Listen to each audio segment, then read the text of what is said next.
All right, guys, we are live. UFC 302 live recap show brought to you by sherdog.com. This is the most in-depth recap show we believe on planet Earth. I am your host. My name is Shillan. Joining me, as always, is the senior editor of Sherdog. He is, of course, the great Ben Duffy. Ben, how you doing, my man?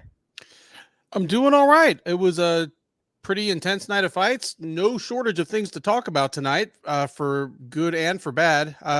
Yeah, let's dig right in, man. What a night. We had I think we had 12 fights. I think we had 9 fights go to decision. You were recapping, so that was your fingers must be sore. I typed about 3,500 words tonight. So yeah. I don't know if I've read 3,500 words in my entire life, but that's not true. I actually read the entire Bible last year. Anyways, let's get right not in one sitting, but let's get right into it. As we had the pound for pound consensus number 1 guy in the entire world, Islam Makhachev, taking on fan favorite, a guy that it seemed like everybody, other than if you have a beard that goes like directly around here and bald on top, was rooting for Dustin Poirier. Poirier getting his 3rd shot to become the undisputed champion, and he is now officially 0-3 as he lost to Islam Makhachev by 5th round submission. Ben, I'm going to say something, and it's going to be a very hot take. I'm seeing people in the chat, a lot of people saying, I think it was 2-2. It was super close fight up until that point. I wish it went to the decision, see who was going to win. I don't think this fight was close.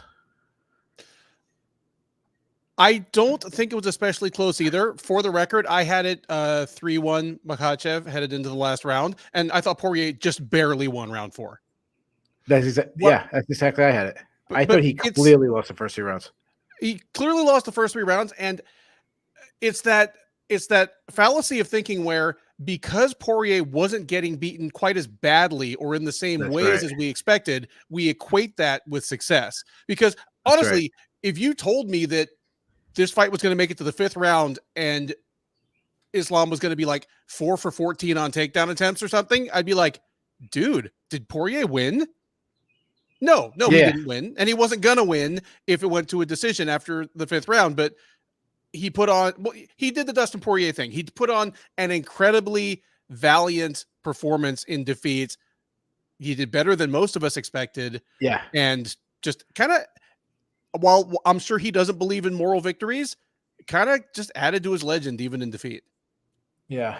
I don't know what's going on right now. It's 1:29 a.m. There's birds fighting outside. Like, I thought birds outside, right? I don't know what the hell's going on. This scrapping up probably better than the Grant Dawson Joe Selecki fight, but let me hit birds at freaking 1:30 in the morning. But anyways, sorry. It felt to me like this is the best performance Dustin Poirier could have done against Islam Makhachev, in my opinion, and it felt very John Jones, Alexander Gustafsson 1, where because it was closer than people thought, like you said, that they were giving moments. Like I saw so many people score the 2nd round for Poirier, and I'm like, how? What did he do in that round? I hear people say, "Oh, he landed some big shots in the clinch." Like, did he? So I don't want to go too far over that. Right? I want to talk about Makhachev. Dude's grappling is off the freaking charts. I mean, he almost Kimured him in the very first round. He almost Kimured him in the first round. And generally speaking, once he got to the expected Dagestani grappling positions, he completely big brothered Poirier. The measure of Poirier's success was what a hard time he had getting there. Like, how many times did he actually get to the leg right against the fence? I'm going to slide behind you and take your back, even though you're doing everything right. Like twice in the whole fight. So once he got to those positions, I mean, it was round over. We had, I think, 2 rounds that ended with Makhachev just having Poirier in the back body triangle for like 3 minutes, and Poirier just doing everything he can to survive. But there was a scramble. When he was. It looked like when he was first looking, he was getting Kimured. He finds his way out of it. It looks like he's able to get up to his feet, and instead Makhachev uses it, takes his back, and is got him mounted from the back, and I was like, holy crap, that scramble right there was to me was off the charts. I want to address something because I saw so many people say, Makhachev ankle pick. He did not ankle pick him. He hit a single leg. He went to what's called painting the C, where you get the foot and you make a C with it, and it's unnatural to take you off your feet. So it's a Mayo Crunchy wrestling special as we do here in Rhode Island, but that's not an ankle pick. But anyways, sorry, the wrestling purist in me have to draw that out. One thing that I was impressed, like the thing that I thought Poirier did really well, and I see a lot of people saying, Poirier's takedown defense was really impressive. His takedown defense in the center of the octagon was really good. Mike Brown pointed that out, and I totally agree. Like if he could have somehow kept this fight right in the center, he would have had a chance. But the problem is it's much easier said than done. Like there's times where Makhachev shoots on him, he blocks the initial thing, but Makhachev just drives him all the way back to the cage, and then he eventually locks his hands near the cage. Like that was the problem when Poirier couldn't really sprawl completely out, and he had to start digging underhooks and stuff. That's where Makhachev really, would be able to grab a single and run the pipe and stuff. That was really problem. There was maybe one takedown again when he ran the C, painted the C. Is probably the only one I remember that was directly in the center of the cage. Yeah, that's basically it. Not much to add to that. Newsflash: wrestling Dagestanis against the fence is still like an impossible task. Yeah, absolutely. I will say this. So I said, if he could stop. If he could fight the entire time in the center, he'd have a chance. That said, I still wouldn't like his chance of winning. I said this on the preview show. I tweeted. I got so much hate this week when I tweeted this out. I still stand by it. I said I was predicting that Makhachev was going to knock out Poirier. Makhachev won the stand-up tonight. He did. In fact, somebody asked a little ways up the chat, and we were talking about something else, so I didn't have a chance to address it. But he asked what Makhachev did in round 2. In round 2, he outstruck Poirier. No, struck him. And he took him down.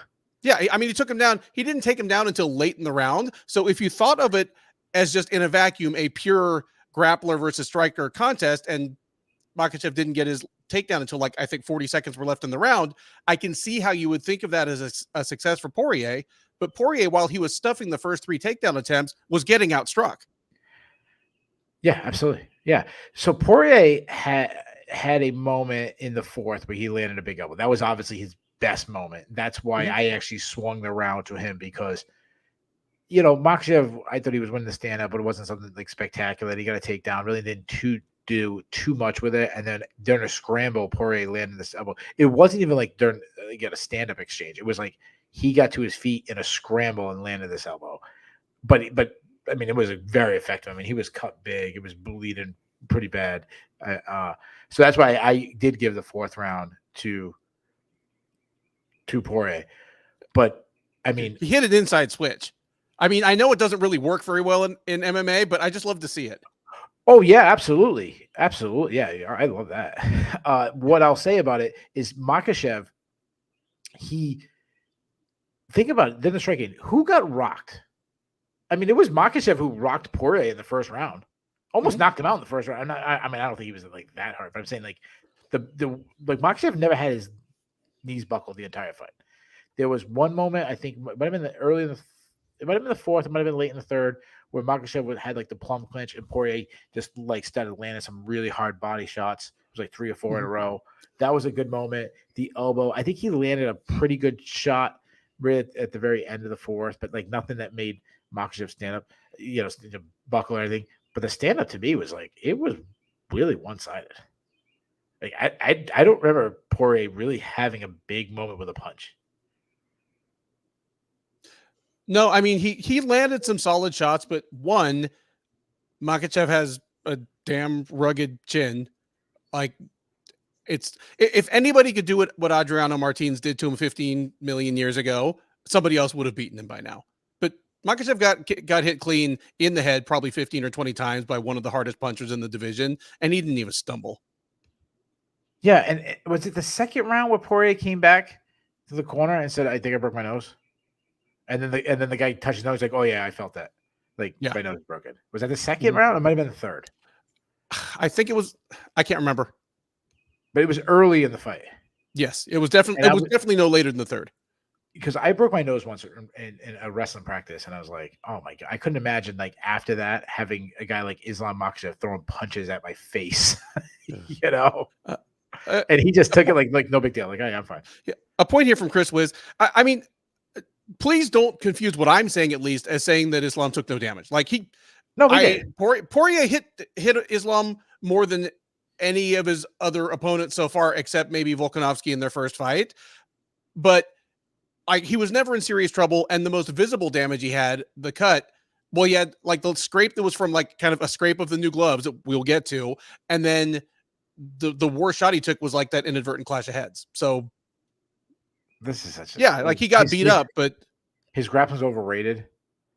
Yeah, tell that to Poirier right now that his grappling's overrated. Tell that to Alex Volkanovski at the first fight. Tell that to Dan Hooker when he bent his arm like way behind his back. Tell it to Bobby Green that it's overrated. Like, that's silly. Like, don't react. Like, you're overreacting because the fifth best lightweight in the world, the fourth best lightweight in the world, had a somewhat competitive matchup against the guy. Like, come on. Yeah, Poirier survived until he didn't. Like, that's about the best you can say. And that's better than we expected, but yeah, I mean, I see people saying like his stock went down, and I'm like, really? Like, the only possible sense that his stock went down at all is this makes Khabib Nurmagomedov look really damn good. Oh, yeah. Like, I mean, we'll get to that a little bit. Yeah. It didn't help his case if you're asking is Islam Makhachev one of the top 5 lightweights of all time? Sure. In any sense, including, is he the top pound for pound fighter in the sport right now? Is he the best lightweight in the world right now? He did himself no harm. Absolutely. So there was one moment in the fifth where Poirier started talking to him, and I'm like, I don't know what Poirier is saying to him, but if I know what I'd be saying to him if I was Poirier, because I thought it was down probably 3-1, maybe even 4-0, probably needs a knockout. If I was Poirier in the fifth, and I'm sure he wasn't saying this, but I would have been like, come on, motherfucker. Because you need him to like open up, get mad, and start throwing haymakers, and maybe you catch him. Yeah. Like, I'd say some shit like that. Learn to say motherfucker in Russian. Really good.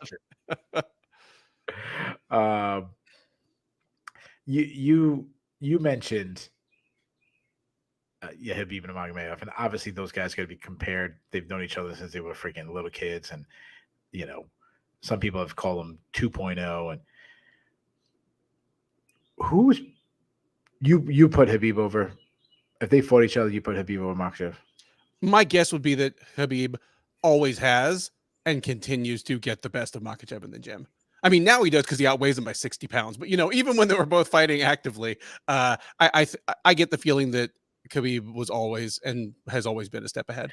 Yeah, and before I forget, is someone in the chat, if we get the scorecards, I'm interested what the scorecards were, because their scorecards was freaking bonkers tonight with some of these judges. So if anybody gets what the scorecards were heading into the fifth, I would be interested in that. I'll say this. So obviously, I think Islam's a better striker than Khabib.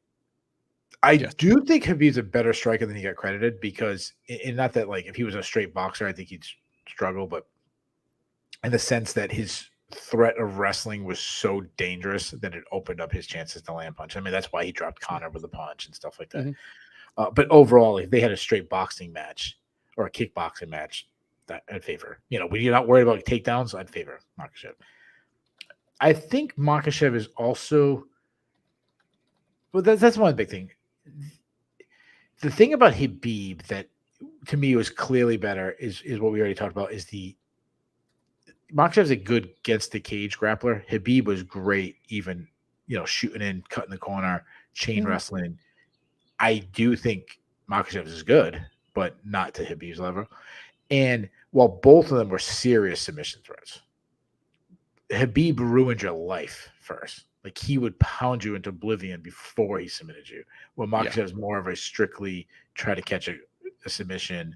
Like when Khabib had, if Khabib was in the same situation against the cage early in the fight and had Poirier's back, he would have been eating hammer fists and all this, and then he would have got submitted instead of just trying to fight looking for the submission.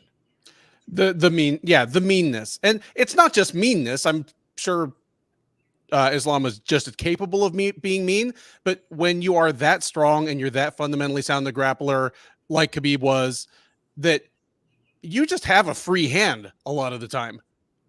You know what I mean? Like when it takes less of your attention and vigilance to maintain position or advance position, that you basically have a free hand that you can use to pound with. Yeah, that's when you enter the Khabib Nurmagomedov territory. I have the feeling that most people that fought Khabib in his last 10 fights feel like they were fighting two people at the same time. Like I had one dude holding me down and another dude just like punching me in the face every time I look to the side. Yeah. So I want to be very clear because I don't know if I'm being clear. I would favor Khabib too. So I think Khabib he's not the greatest fighter of all time. I know like Daniel Cormier puts him number one based on his 29-0. I think John Jones is the greatest fighter of all time. Okay. And I think I put George St. Pierre over him, Demetrius Johnson over him, a couple other guys, 5 or 6 guys over him, based on what they did against who. But if you said who's the most dominant person you ever saw, like for their time period, that time, it's Khabib. Khabib's the most dominant person I've ever seen. Yeah. Other than one, so-so performance against Gleason Tebow. I mean, he didn't lose rounds. He didn't lose moments in fights. He killed everybody. I mean, the one that always stands out to me is his last fight against Justin Gaethje. Like what he did, how he set up the submission at the end. Like he's playing with his food, and it's the second best guy in the world. But let me change the question. So we both would favor Khabib in a fight or whatever. We both think he was a better fighter. Yeah. Who has a better resume? Because that's a different. It is because my knock against Khabib on the all-time list is for a couple of reasons. One, not all of his fights were that exciting, and two, he was injured a lot, especially kind of in his 20s. Yeah. He didn't really graduate to fighting the best fighters in the world until his last 8 fights. Like whatever, I don't care about 29-0. If he lost one fight at the beginning of his career, it's irrelevant to his resume. What I do care about when it comes to Khabib is you look at his record, he really only graduated to fighting top 10 fighters in his last 8 fights. Like that's what his entire legacy is really built on. Yeah. And he destroyed him. Yeah, he destroyed them just as easily as he destroyed the unranked guys before that. It's just you can only judge a fighter or compare them based on who they put in front of them. Yeah, once we realized how good Khabib was, like once he showed up on that level, it was like, wow, how did we not realize that?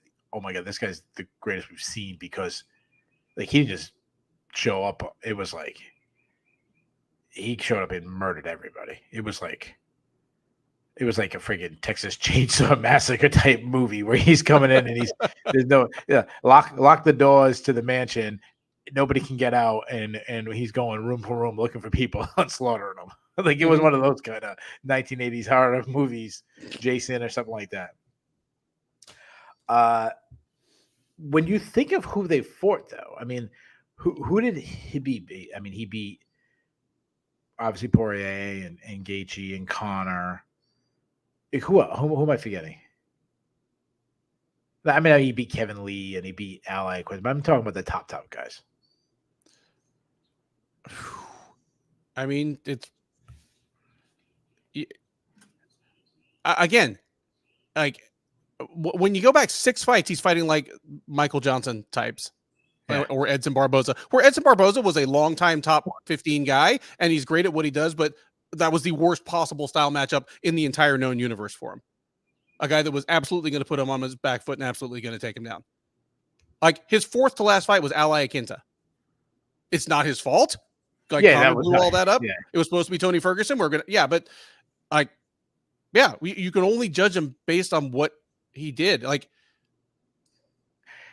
I'll say that. So Conor, Gaethje, Poirier is two Volkanovski and Poirier. That to me, that's like even. Yeah. And I know that you'll always find excuses. Like the excuse for course. Makhachev, if you hit on him, is, well, two of them were against a featherweight, and then that featherweight just got knocked out. So I mean, how could be? And the fight against Volkanovski was super close. Yeah, but I'd also argue that Volkanovski is better than anybody ever beat. And then the other Volkanovski fight was on short notice, on like 10 days notice. Like you could always find those arguments. Yeah. Mm-hmm. Like Makhachev's resume goes deeper. I mean, you can go back 12 fights in his career, and he's beaten Arman Sarukian, Thiago Moises, Drew Doper, guys that, either future top 5 fighters, constant kind of fringe top 10, top 15 fighters.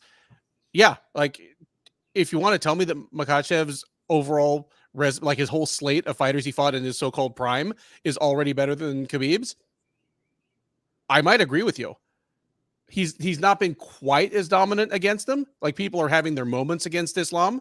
Yeah. But ultimately, the guy's won like 13 fights in a row or something. If he hasn't passed Khabib, he's got to be getting close. Yeah, it's getting that. So JuiceX put out there 39-37, 39-37, 38-38. So Poirier would have needed a stoppage. Or, yeah, he would have needed a stoppage with the title. I guess he could have got a 10-8 and got draws. Yeah, but he would need a stoppage. If he just won the round, he would have lost a split decision. He would have won. He would have lost. He would have lost. He would have lost. Yeah.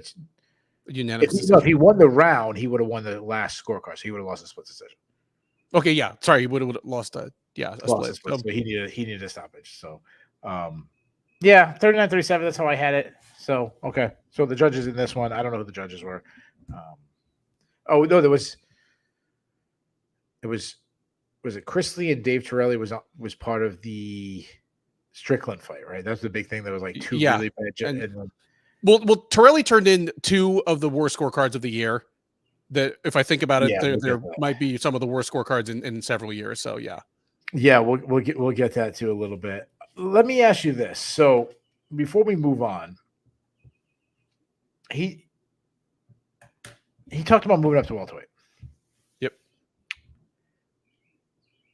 Would you favor him, or would against? Let's do both. Let's do both of them. Let's do, without giving away our pick for the fight between Edwards and Muhammad. So we'll do both. Makhachev versus Edwards, and guys, we don't do official picks unless we, until the time we do a preview show. But Makhachev versus Edwards. I think Makhachev would have rough sledding against Edwards. I know. I think he wins. No, don't get me wrong. I think the rough sledding gets both those guys, because you're talking about moving up. He's obviously not going to have the size of. Okay, when I say rough sledding, I mean by that, off the cuff, I would favor Edwards to beat Makhachev. Like, I think we would be shocked to see how much bigger Edwards is than Makhachev. And while I'm not just going to be dismissive of how skilled Makhachev is and call him like a weight bully, I think a certain amount of his game goes on being bigger and stronger than almost everybody he fights. All right. So people are saying Anderson. So I want to address this real quick. People are saying Anderson Silva was most out. I love Jade Bulky. Anderson Silva, in his prime, when he was a champion, got mounted by Travis Lutter. He lost a round to Dan Henderson when Dan Henderson decided to wrestle him. And then Dan Henderson in the second round goes, I just won the first round by wrestling him. Let me swing it out with him. And then got hurt and dropped. I know. Anderson was amazing. Don't get me wrong. Like, Anderson Silva had those. To me, he had the most impressive moments. Like, if you ask me who was the guy who had the most impressive moments in fights or moments in their career, Anderson Silva. Like, Anderson Silva's moment against Forrest Griffin. If you let me just put together a highlight reel, I can have you believing that Rashad Evans is one of the 5 best light heavyweights of all time. Like, it's day in, day out. And Anderson Silva may have been behind on rounds when Patrick Cote blew his knee out against him. That's a good point. Like, he played around too much. He played around too much. Yes. Yeah, I agree. And I'm not an Anderson Silva hater at all. But no, he was amazing. But he was getting bored with what was in front of him. The most talented I've ever saw. So there's all different categories. Like, to me, John Jones is the GOAT. Hibby's the most dominant. Anderson Silva had the most impressive moments, but to me, the most talented I've ever seen, most well-rounded, talented, Demetrius Johnson. Yep. But I'm a Demetrius Johnson shill. Like, I'm still arguing for him to be in the top, near the top of the pound for pound rankings. Okay, so you'd favor Edwards over Makhachev? I wouldn't. Mm-hmm. Would you favor Belal Muhammad? And this is different than who's going to win between Edwards and Muhammad. So this is not the same. And before people, not the same question.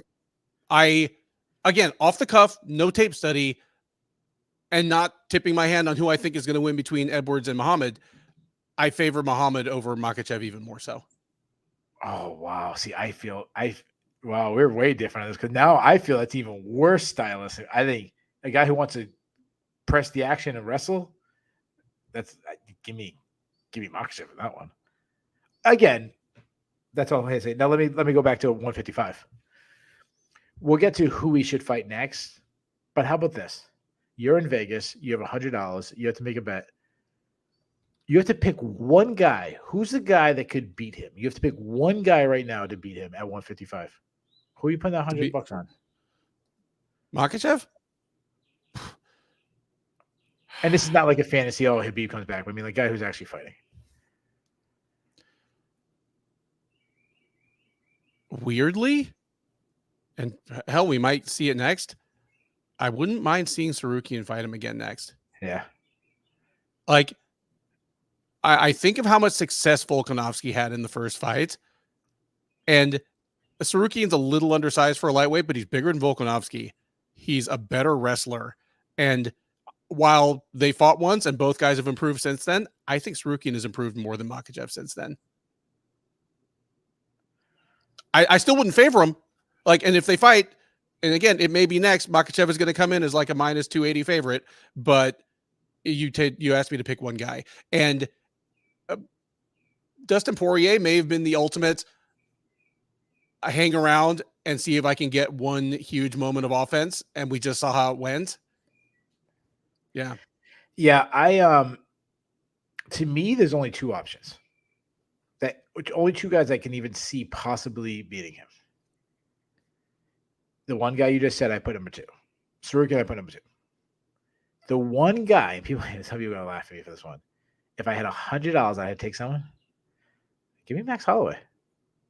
His boxing, his style, 155. He showed against Gaethje a little more power. His confidence and his incredible takedown defense. Say what you want about Max Holloway. It is hard as hell to take him down, especially against the cage. You got that 10-finger guillotine. Give me. I don't hate that. I'm not saying I'd pick him. I'm not saying he'd be favored, but I'm saying I have to have one guy to do it.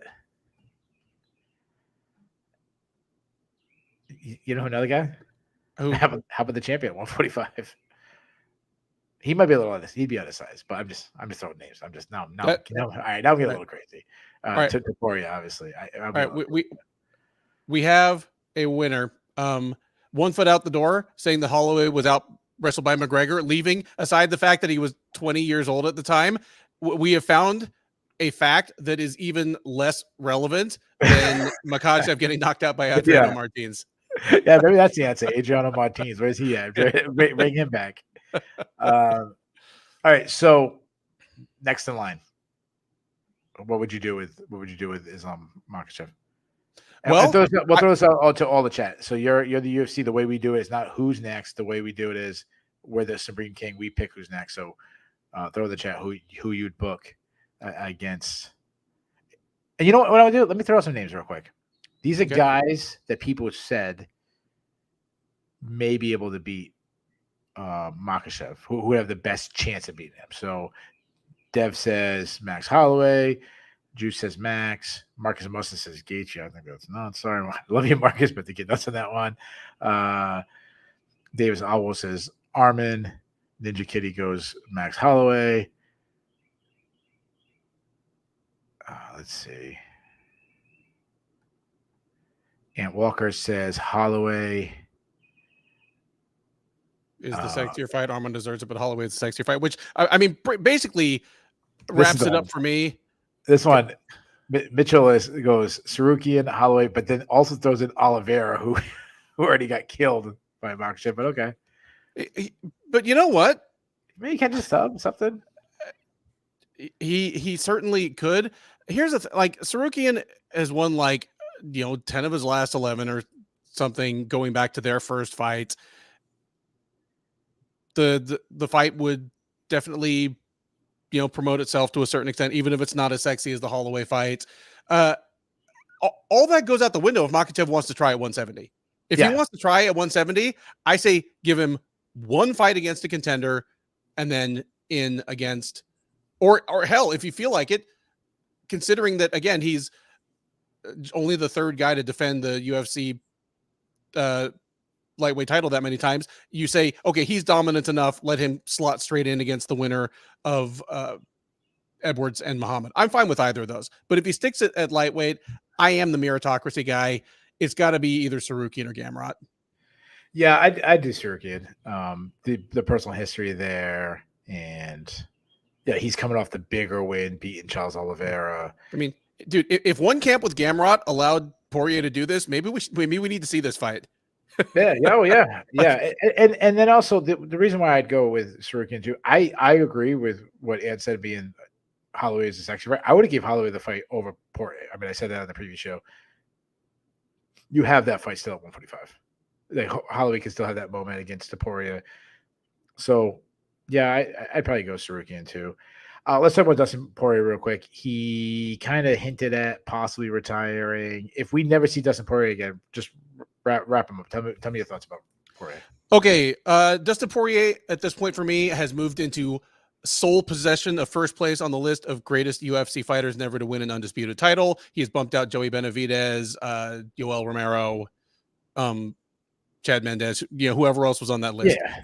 He is one of the most consistently exciting fighters in MMA history, and not just exciting like a mid-card Clay Guida banger type or even a Drew Dober type. He's been consistently exciting while fighting the best fighters in the world in two of the best weight classes in the world for like 12 or 13 years. It's unbelievable. He never had a style built for longevity, and yet here he still is. It's kind of crazy.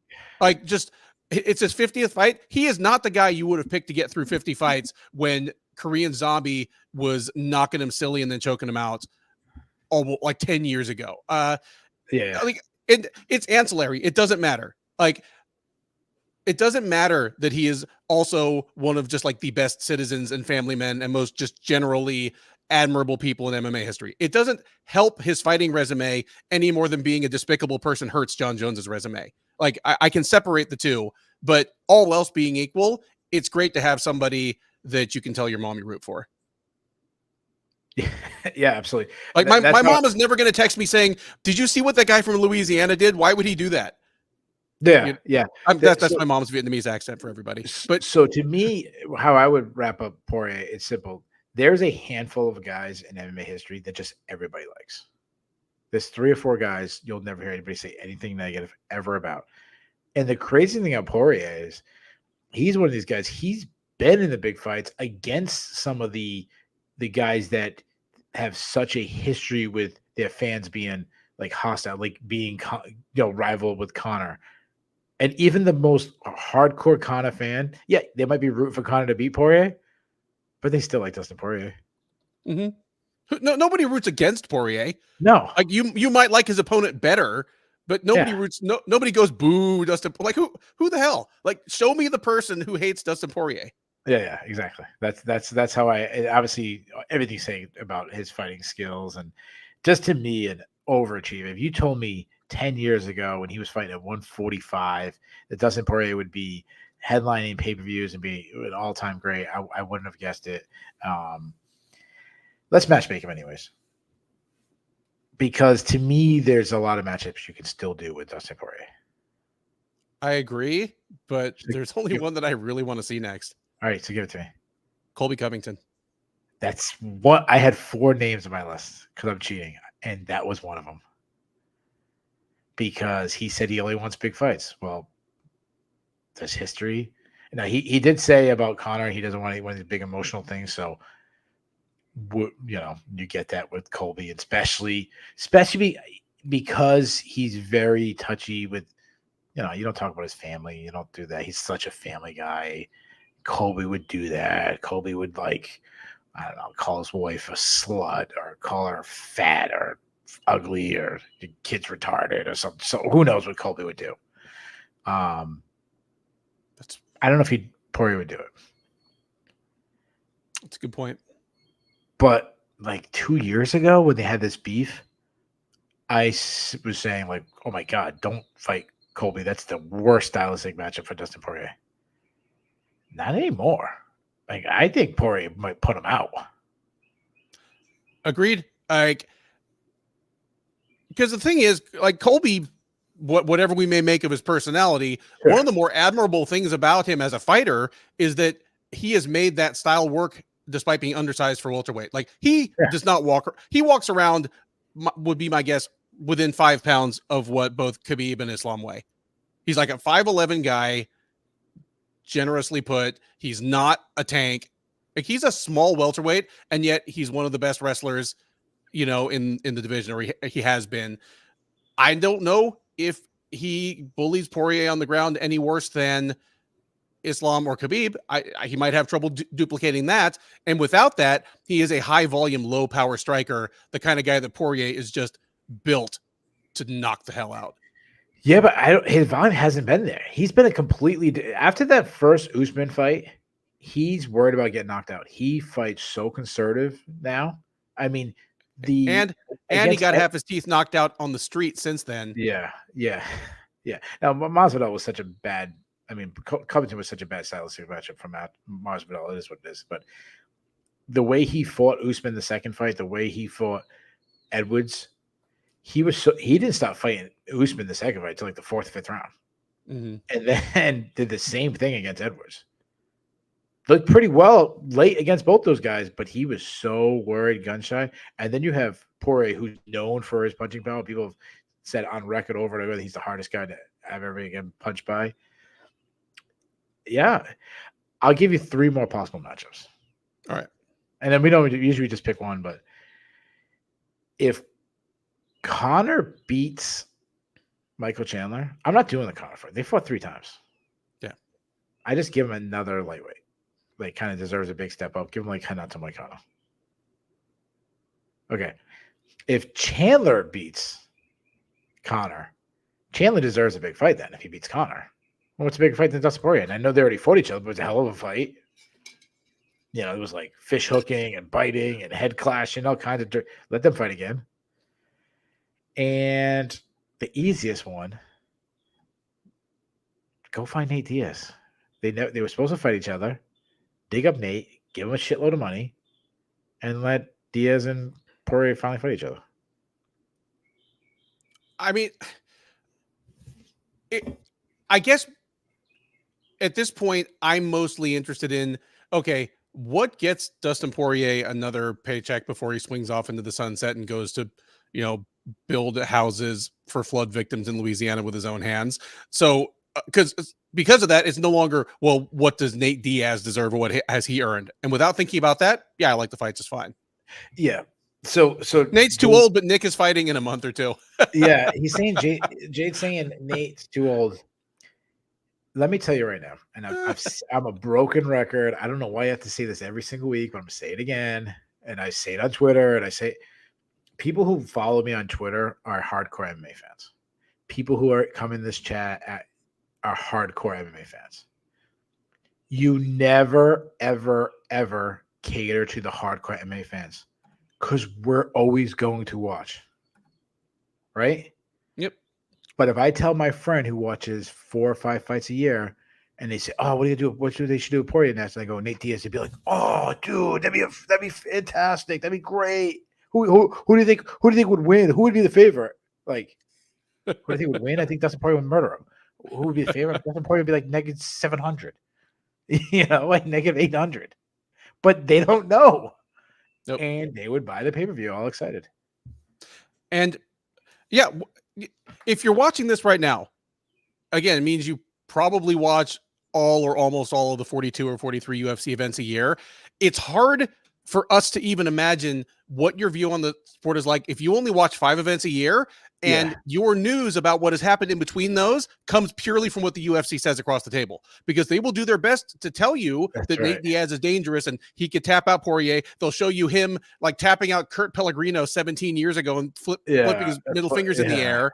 Yeah. So there, but for the grace of God, go us. So yeah, and you watch 5 fights a year, but during the card, you're around a bunch of friends and you're drinking and you're not even paying attention to the undercard, and maybe the co-main event you stop paying attention. Yeah, you know, like the average fan is like the T-Mobile Arena crowd, where the entire lower bowl is just empty until like the second fight of the main card. Yeah, like my friend Felipe, I love him, but he is the worst fan ever. He's the guy who gets super excited when the main event starts, and then makes like a really bold prediction, like he's some expert, and then it goes nothing like the way he predicted it, but he picked the winner, and then goes, "See, I told you, like I knew it." Like he'd be tonight, he'd be like, "Oh, Makhachev's gonna freaking knock him out in the first round." Then he wins by 5th round submission, and he'd be like, "See, told you." Yeah, that's Felipe. Let's get into the co-main event. Co-main event. Sean Strickland took on Paulo Costa. Sean Strickland winning by split decision. Before we get into that, can I just talk about the physique of these two guys? It looked like a bodybuilder fighting a golfer. Yep. Like a pro golfer. Like Strickland's in shape. Yeah. But he looks like a professional golfer's body. And Costa looks like a freaking WWF wrestler or something. I mean, except, dude, he's not quite so jacked that he looks unathletic. Because I mean, you looked at like some of those dudes, especially during like the super roided up 80s and 90s. Is like, can you even touch your hands over your head? Yeah, Flex magazine type guys. Yeah, like what's his name, Steiner, like the guy that wore like the chainmail. Like, no, Costa looked like an NFL free safety or something. Like, what the hell? I completely agree. And yet, what does Strickland do? Plod forward, throw the 1-2, and new wrinkle through more front kicks up the middle. Never looked like he really even took it out of second gear until very late in the fight, and it just works. I'm going to throw something out there that I realized during this fight. Very late, as in the last 10 seconds of the fight. Okay, I think everybody that Sean Strickland has beaten in the UFC thinks they would beat him in a rematch, because they've thought about the fight afterwards. They've gone back and watched it, and they're like, "Why did that work on me?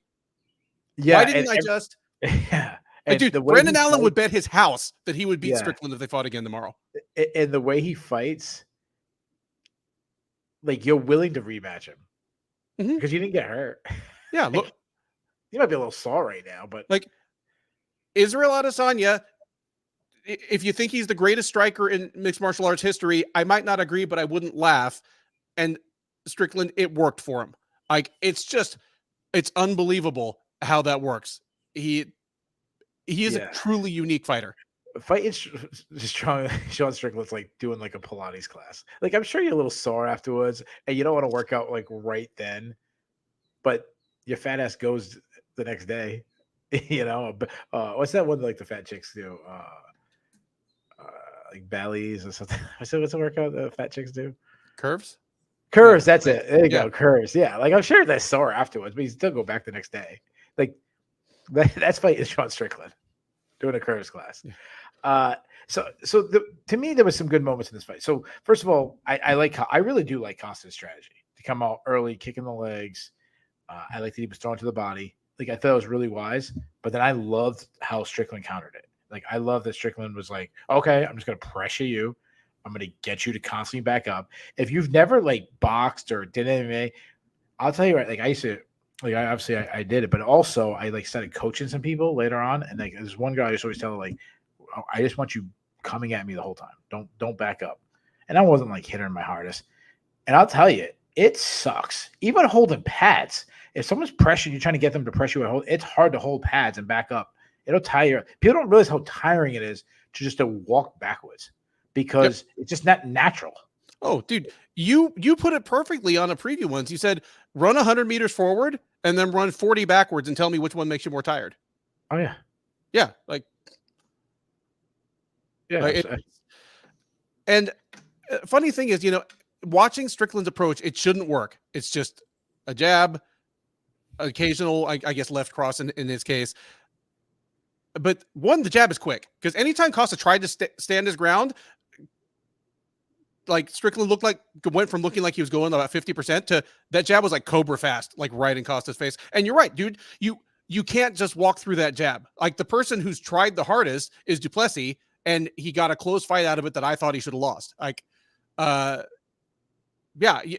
just walking through a jab is not as easy as you might think. Oh yeah, absolutely not. So another thing I love that Strickland is doing, he started like checking leg kicks, but all he was doing was kept lifting his legs up back and forth, which obviously zaps his power, but he's not a big power puncher to begin with. But the good thing is it just right away nullified Costa's kicks. You can't kick if the guy's just constantly walking forward, checking leg kicks, which I thought was interesting. That said, a lot of people were upset about the scorecard it was 49-46 scorecard for Costa. I agree. I mean, it was a terrible scorecard. But Dave Torelli. Yeah, we'll get into that. But I will say this. There is an ongoing issue with Sean Strickland where he loses close fights. He's his own worst enemy because he's a guy that could have won tonight 50-45, or he could have won tonight 48-47 because his refusal to step on the gas, like you said, get out of second gear and just jabbing and like teep kicking just never looks that impressive. It's why he lost to Dricus Duplessis. It's probably why he lost to Jared Cannonier. It's why he almost lost tonight to Paulo Costa. His style is just not pleasing the judges. And then like his corner said, hey, this could be really close. We might need this fifth round. You need to step on it. And for the first 4.5 minutes, he let Costa out volume him. And it wasn't to the very, very end. He was like, oh shit, let me step on the gas. Do you think at home in his bathroom, Eric Nixick has like a big bottle of Tums with Strickland's name on it? Oh my God. I can imagine though. Like if Nixick, like if tomorrow Sean Strickland said, hey man, I don't like how I've been performing here. I'm going to leave gyms. I'm going to go to the whatever gym. Like you just lost a former champion, top contender, and I don't think he'd give a shit. I mean, I'm sure they're friends and everything. Yeah. But it's just like, okay, cool. Yeah, it's just, it's like, always, yeah, like you invite your family member to your cookout, but you don't really care if they come. There's like certain family, and then they come a big sad story about, oh, may I come afterwards? You're like, yeah, it's a little late. Don't feel obligated. Like, I don't care. Like, don't come. Like, I invited you because I had to invite you. What are we doing with Sean Strickland? Because obviously he's even despite his style, his personality makes him a big fan. Yeah, he blew his moment. When he was there with Trump, and I'm going to try to avoid politics, but he should have said to him, "It like you're awesome." He should be like, "Hey Trump, you need a vice president?" He said, "Sign me up." That's what I would have said if I was a fighter, just Trump. But does he get the title shot? Would you go with a title shot? I think he does. I was pleased that he took another fight, or the UFC made him take another fight. You know that. I mean, neither of us love immediate rematches of title fights, but I especially hate them unless there was a major controversy. Well, we've gotten past that. It was a very competitive fight.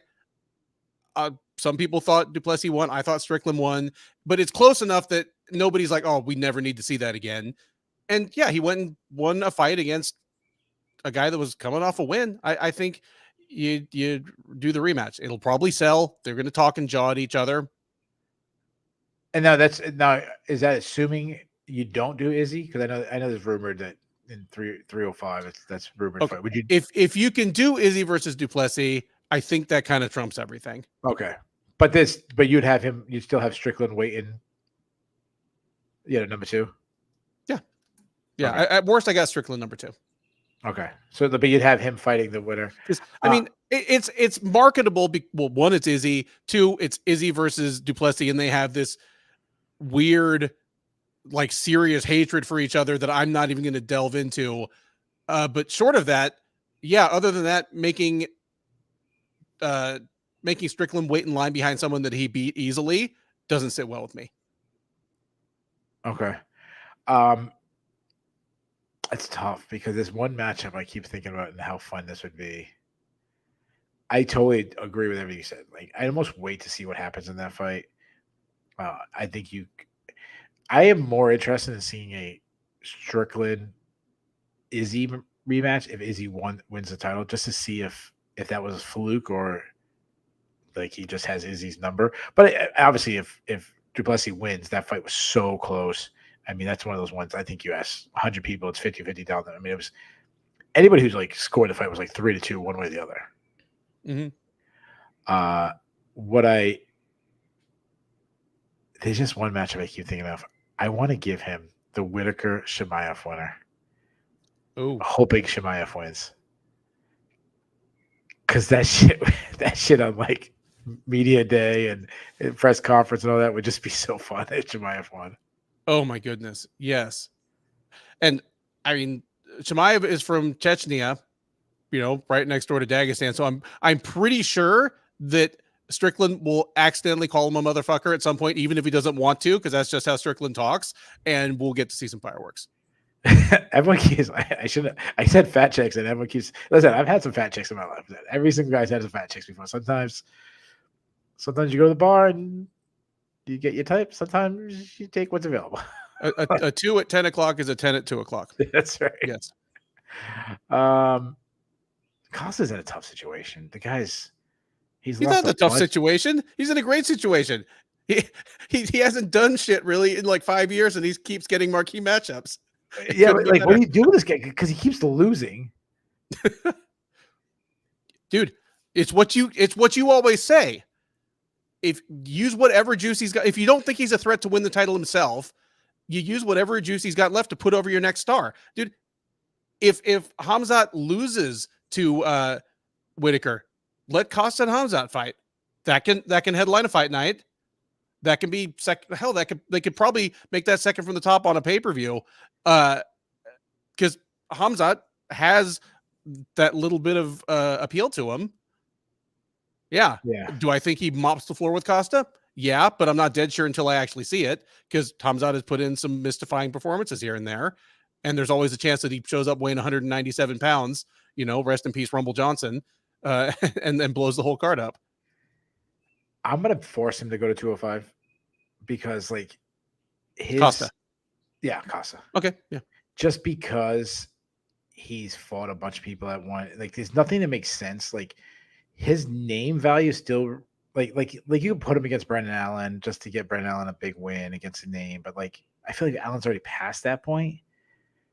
So sitting there, I'm going to 205, and I'm like, who do I use him against? I put him against a guy like Khalil Roundtree. I know Roundtree's out right now with the suspension, but like, do I do something like that? And I go, no, he needs to be put against another name. And I'm like, Costa versus Anthony Smith, a fight night main event. Just that's what I'm doing. Costa versus Anthony Smith. I don't hate that at all. And the weird thing is, even though Costa's like lost 3 of his last 4 and he fights once a year, like, how weird is it that he's fought everybody at middleweight even though he only fights once a year? It's bizarre. But nonetheless, it isn't easy to look great against him. I think his power, or at least the power you expect him to have looking at him, demands a certain amount of respect. And yeah, absolutely. Yeah, so it's tough to really, really style on the guy. It's kind of what made it so special when Izzy did. Yeah, we keep talking about fat chicks, and like every guy's had to suffer a fat chick. Costa has never had to suffer a fat chick. Look at the guy. Oh, yeah. He's just pulling 9s and 10s every single time he goes out. Costa, who, I mean, he may actually. Sometimes I think it's all a little bit of a troll, because sometimes his jokes and gags have a little bit of subtlety and nuance to them that make me think he's actually kind of smart. But other times I think his IQ is literally 55. Dev, who very famously sold me on the idea that light heavyweight is the low fight IQ division. Like, it's not low skill, it's low fight IQ. It's the only division where like Nikita Krylov can just settle in as a top 10 guy, for years Johnny and years. Walker. Dude, Costa versus Ivan Kudalaba, like the IQ would be so low that my ears would pop at like the press conference just from the vacuum. I'd rather see Kudalaba and Costa in a friggin' spelling bee. Oh my goodness. Wouldn't even matter the language. Oh, imagine them in like friggin' Wheel of Fortune. One of them would just get mad and like punch out Pat Sajak or whoever is hosting the thing now. Oh yeah. Before that, this is gonna be really quick because this fight was very short. Kevin Holland took on Michelle Olasejek up at 185 with Kevin Holland winning by first round sub. So choke subs happen a lot. I know what I'm talking about. I'm talking about obviously blood chokes and like bone chokes is very rare. Like arm bars, Kimuras, stuff like that. It's more rare. It's super not. I don't want to say cool because I don't want to see guys' arm broken, but it's super slick when it happens. And Kevin Holland is a really underrated grappler. Yes. And Olasejek looked great. Came out throwing bombs, but he made a huge mistake by keeping his arm. Like he threw a big shot. He got his arm caught. He didn't feel it, and then I credit Kevin Holland. Kevin Holland didn't want to break his arm. He started talking to him. I don't know what he was saying, but I think he was saying like, "Dude, I'm about to break your arm. Like, just tap." And then he looks up at Herb Dean, saying, "Dude, like, do you want me to break his arm, or can we just stop it?" Yeah. And then he finally was like, "Fuck it, okay," and he broke his arm. I don't know if he broke it, if dislocated. I don't even know, but I'm sure we'll hear Frank Mir moment. Ironically, since that's what made everybody think Herb is the best ref in the business for 10 years. I'm sure we'll hear about it because I'm sure that Olasejek went to the hospital. So we'll hear, okay, it was just dislocated or he popped some ligaments or there actually is some kind of fracture. We'll hear about it afterwards. I don't know how I feel about the stoppage, but I know I was screaming at my TV when Olasejek was just wailing away with hammer fists with one hand while Holland was fully recovered from the knockdown and very calmly lining up a beautiful armbar. Like he didn't even react until Holland arched his hips and started to try and go belly down. I'm like, dude, whether they should have waited for the tap or the snap or what, Olasejek deserved to lose that fight. Like how dumb are you? Yeah, I totally agree. Adam Duffy, good. People good to see he's getting maximum mileage out of that college education. People loving me and the fat chick. I'll tell you right now, my wife is very small. She's like 5'2". I don't know, 110 pounds. I don't know. She'd probably get really mad if I talked about her weight on the show. But Kevin Holland, what would we do with this guy? Because to me, let's be honest, it's really hard matchmaking Kevin Holland because this is the guy he's probably fighting next week in Louisville when they need somebody. He's honest. I like that he's honest. He just said, I'm a gatekeeper like the UFC's never seen. Like throw him he's at so me. refreshing. He's very refreshing. Yeah. Like I'm going to give him what he wants. I want to give him the winner of Shara Bullet versus Joelton Luderbach, who fight in like 2 weeks. Is that what he asked? What? Oh, is that what he asked? Oh, you're saying because he's a gatekeeper? No, because he said he's a gatekeeper and he just wants to stay busy. Give him the winner of Shara Bullet versus Joelton Luderbach. Because right now the UFC is waiting to see if they can call Shara Bullet like the next Hamzat, the next Shavkat, and if he beats Luderbach, he's going to need a top 15 quality opponent next with some kind of name value. Holland is it. Yeah, I just want Holland to fight next week in Louisville. Just because he's down, especially because he's like, dude, I only fought like a minute, whatever it was. Yeah. I was thinking about, I love that media day. There was one guy who was like, "Oh, it was a really good fight against Michael Venom Page," and he's like, "Hey, did he kick my ass?" Like nobody says that. Yeah. He's like, "Guy kicked my ass." I was like, it was so refreshing. So I think about like Holland. But I feel because he's a guy, just let him keep doing this. Fight a middleweight, fight a welterweight. Like, who cares? So just let him keep going back and forth. Joaquin Buckley keeps talking really big. And I know they already fought each other, but it was a long time ago. Let's do that rematch. make it a fight night main event. You know what? I don't hate that at all. And I suppose they could make it at either weight class if they want. That's true.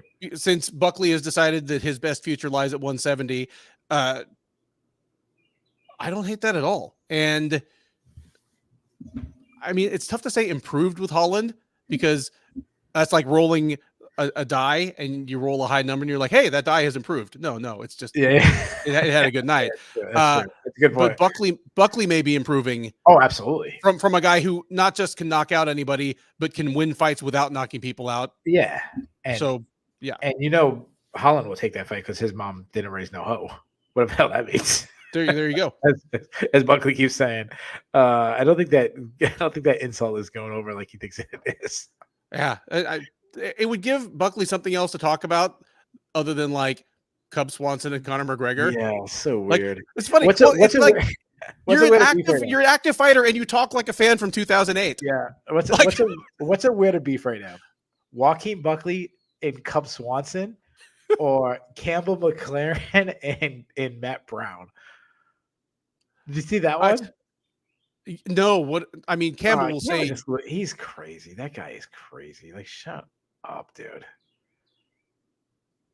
I go months with like, he always talks about how big Combate is. I go months like forgetting that Combate exists. And I talk MMA like, I don't know, 6 hours a week, whatever it is. Yeah, like their ratings are based on people forgetting to turn the TV off after like some telenovelas were on. Yeah. It's on like the soccer game ended. And it's on like every Spanish bar in America. They just in the background, no one's paying attention to. Like if you gave me $100 to name for every fighter in Combate on the roster right now, I would have $0. I could probably name a couple, but you get my point. Mm-hmm. I'll give you one more middleweight. So if he wants a true middleweight, imagine Kevin Holland in a fight night main event against Michelle Pereira. Oh my goodness, that would be amazing. Holland talking, Fika Pereira breakdancing. I mean, the over/under on number of times they slapped each other high five during the fight, I'd probably give it like 4. I don't think Michelle Pereira would like high five. I think Holland would like high five, and Michelle Pereira would like hit him with his foot. Like they'd high five with his foot, like or they wouldn't even like high five. They'd like do one of those ones where they both swing through and like hit on the backside. You know what I'm talking about? Mm-hmm. Like it had to be super, super cool. All right, let's move on. Before that, you might not want to talk about this one. We'll do it quickly. Nico Price took on Alex Morano. Nico Price winning a unanimous decision. Ben, how you feeling, man? I feel okay. I'll say this. Like, I've never seen Alex tired that fast in a fight. I mean, he's human. He has like good cardio for 170, but not like, off the charts cardio, but he was gassed at the end of round 1 and he came in on short notice, but it wasn't that short a notice. So hit a month. Yeah. He had a month. And again, he does not have much of a weight cut. So yeah, it wasn't a great night at the office for him. He looked great for round 1. He survived round 2. And in round 3, he just literally couldn't throw a punch. He was like dead on his feet. The UFC booth talked about like his stance, which is odd because again, like his legs are very straight and stiff, but he's constantly bouncing. The problem is once he gets really tired, well, there are 2 problems. One, it makes it look like he's been rocked by any solid punch. Cause with most fighters, they're in kind of a more compressed stance with their knees bent. And if they get hit hard, that's when your legs go stiff. Like his legs start stiff. So if he gets hit hard and totters around, I think people think he's more hurt than he is. But the other problem is once he gets really tired, it just makes it look like he's a drunk guy fighting. That's not a great look, and it's probably not a round-winning look. He looked like he got hit with a tranquilizer. Like they don't go down right away. They like slowly. You hit the tranquilizer with the bear in the tree, and then eventually it falls out of the tree. I thought both guys looked terrible. I thought Price. I thought he looked slow. I thought he was very hittable. I thought Moreno, obviously his gas tank was really bad. Like I'm not going to be picking Price moving forward in many fights. And Moreno, like he's got his own gym, and I'm sure he's a great coach. He might be time just to move on and be a businessman.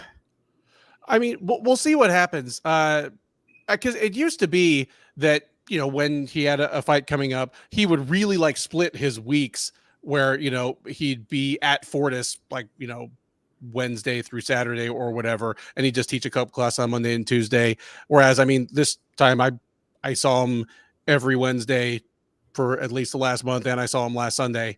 So yeah, I don't know. Maybe he's getting to that point because yeah, he's only 33, but all of his fights have been wars, and like the gym is doing great. He moved to a larger building a year or two ago. Maybe it's that time. I mean, far be it from me to tell any fighter when it's time to retire, but I do wonder if that's in his mind. Yeah, and it doesn't benefit you because I don't know if you want me sharing your personal business, but when Moreno goes to Fortis, you're actually the instructor for those 5 other days at the gym, right? that would not be. That's why you don't want him to retire. No. When he comes back from Fortis, like I have to simulate Jeff Neal and Uriah Hall for him, who are his usual training partners up in Dallas. You know. Yeah. So, all right. Let's see a spinning wheel kick like Uriah Hall. Yeah. All right. Before that, Randy Brown took on Alessio Selesky dos Santos, winning by unanimous decision. I'll say this, man. I'm a big Brown believer. I like Brown. His length. He uses his length well. His footwork, his teeps, his jab, his movement. If this guy could clean up his takedown defense, I think he could make a run. Like, I'm not saying he's going to be a champion or anything, but I think he could be a top 10 welterweight. Am I crazy? I think he's. I mean, I haven't seen how it shakes out, but he might already be a top 10 welterweight. Like, I'm sure he'll be in the UFC's top 10 on Tuesday. He might be. I mean, he's probably going to be in Sherdog's top 15 because, of course, you know, we account for people outside the UFC. But I agree, he's improving, and I think I said this on the preview. A guy who's 6'3" and probably has to buy jeans with like a 43-inch inseam, he's never going to be great at takedown defense. I mean, he's all legs, but he can get better, and he is getting better. He's throwing intercepting knees at people who come in on his hips. His get-up game is getting better and better. He actually out-grappled Isidro Santos, for stretches of this fight. He's on the cusp of becoming the best Randy Brown that he can be, and he is a whole hell of a lot of fun to have around. Yeah, I think he's a guy that he's very beatable for the top 15, but I also think he's a guy that, like, you know, when you're in the top 15, like, those guys aren't turning down fights. Yeah, no. They might be turning down like, oh, I want a guy higher ranked something, but I mean, like, they're tough dudes. They're willing. Like, yeah, that's the call. If you're say like I don't know, Jeff Neal, like, you're not hoping to get that call. Like, you want somebody else. You don't. Yeah.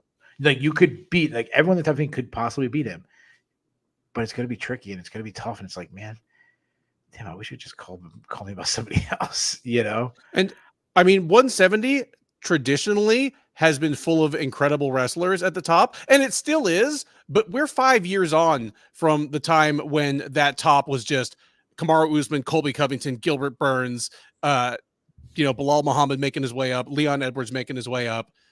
It's becoming a little bit of a new welterweight division where everyone's at least a good wrestler, but it's not quite as full of just complete shutdown, lights out wrestlers. So he may have a little window here in the next year or two. Dude, if Alex is an old 33, Randy's a young 33. Yeah, I would take him over Colby right now.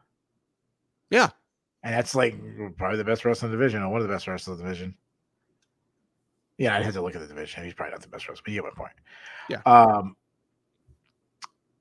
I feel the same way about Alessio Selesky dos Santos, but like the next tier down, like the 16 through 30, where every guy there has a potential to beat him, but he's also, that guy showed that he's still got dog in him. Like, when he was completely outclassed in this fight, he still had moments, got takedowns, had grappling moments. And yeah, I'm like, if I'm a guy in the top 30, like, I don't want that call either for like Dos Santos. Like I might beat him, but it's not going to be easy, and it's going to suck every moment. Yeah, and he shaved, which it made him look 10 years younger. It basically he doesn't look like a giant Rafael Assunção, like giant like RDA anymore. Like maybe he's the opposite of Samson. Like cutting off his hair is gonna like give him new powers. I don't know. Brown called Jeff Neal. I like that matchup. That's what I'd do next. I like that too. All right. Moving on. Let's get to the prelims. Roman Kopylov won a split decision over against Cesar Almeida. I went to MMA decisions. It was 13-1 for Kopylov, with one person giving it to Almeida. Who was the one? I think it was I don't remember. Oh, it was Dane Fox, and I like that guy. He's actually really good. I don't know what he was thinking on that one, but we picked the loser in this fight, but the way we picked the fight was like dead on. That he's gonna get taken down. He's gonna have to fight back to his feet. He's gonna have moments. He's gonna hurt him to the body. It was right there. It's just he didn't get the stoppage. You know, I win, lose or draw. I found myself kind of jumping off the Cesar Almeida wag the first 90 seconds. Like, dude, he's smaller than I gave him credit for. I mean, I always underestimate how big Roman Kopylov is, but Almeida, he looked a full weight class smaller. And while he got hurt on the feet early, he got hurt on the feet early, and he settled in. And I mean, he did look crisp and fast and accurate late, but not blindingly faster than Kopylov, who is like. I think the threat of his wrestling opened up opportunities that hurt him, that hurt Almeida. I also think Almeida throws naked leg kicks, which why he got blasted a couple times. Almeida, everyone's going to wrestle and move forward. When you watch this fight, I mean, everyone's going to turn into Bo Nickel. You know, it's there. And now I think there was moments. I thought Herb Dean was really bad at this. I think he gave way too many opportunities for Kobo. I think he got stood up a bunch of times. Like there was a couple times he was like ready to jump in, and it was like against his nature to stand up. I like his striking. I like the way I like that going to the body is such a big part of his game. The problem is he's 36. And we said this on the previous show. I'm going to say it again. Even if he improves his takedown defense, it's just too late for him. I think that's fair. Like 36, the window is going to be narrow no matter what. And I wrote an article last week kind of comparing him to Alex Pereira, which it's the obvious comparison because at best he was going to become Pereira, what Pereira was to Adesanya, the guy that followed him from kickboxing and kind of got a quick route to a title shot because of that. But he had no margin for error because think back to Alex Pereira. He's an incredible story now, but if he had lost a fight at anywhere along the way, that's right. All the fans would have said he was exposed. The UFC would have jumped off the bandwagon, and he never would have made it to a title shot against Adesanya. It would have been too many fights he needed to win. Yeah, so he had no room for error. Yeah. And Cesar Almeida had less of one because he actually was behind in the series with Pereira 1-2, and he was 2 years older. So remember when he had a close fight against Bruno Silva early in his UFC run? Mm-hmm. Yeah, that decision goes to Bruno Silva. Not that it was a robbery or anything, but if that decision goes to Bruno Silva, the Alex Pereira experiment is over. It's over. He might be still fighting on the prelims. The one thing about Almeida, you mentioned like him being smaller. Like Pereira is a freak. Like the guy's he was fighting at middleweight and freaking as big as like freaking Big John Studd. Like the guy was humongous. So he doesn't have that raw God-given size. Right. Kovylov's a guy. He's right there in the top 15 and everything. He can be in a big fight next. What would you do with him? Kopylov. I swore I put down a name, but I cannot remember what it is. I like Jade Bunky's idea versus Chris Curtis. I don't hate that. I mean, how long is Curtis out? I know he was like sparring Strickland already, which is crazy. I thought he was out for a while. well, I mean, a couple of it at this point. We probably got like 4 months or so. John Butterfield just wants to depopulate North Hollywood, one Armenian American at a time. It's like, I was looking at matchups. I'm gonna go with a Bruto Fajeda, Dustin Stolfish winner. They're fighting this week. Especially. I mean, I think Kopolov is a step ahead of either of those guys, kind of in standing, but I don't hate it. Like, there's no rush to develop Kopolov. If Fajeda wins, he's got a pretty good record in the UFC. So it's more like a step up in competition for him. Let's move on. Before that, this was actually probably, even though it's a ranked heavyweight, this is gonna be actually a pretty quick one. Gelton Almeida ran through Alexander Romanov, won by first round sub. I learned nothing about Almeida. This is exactly how we expected this fight to go.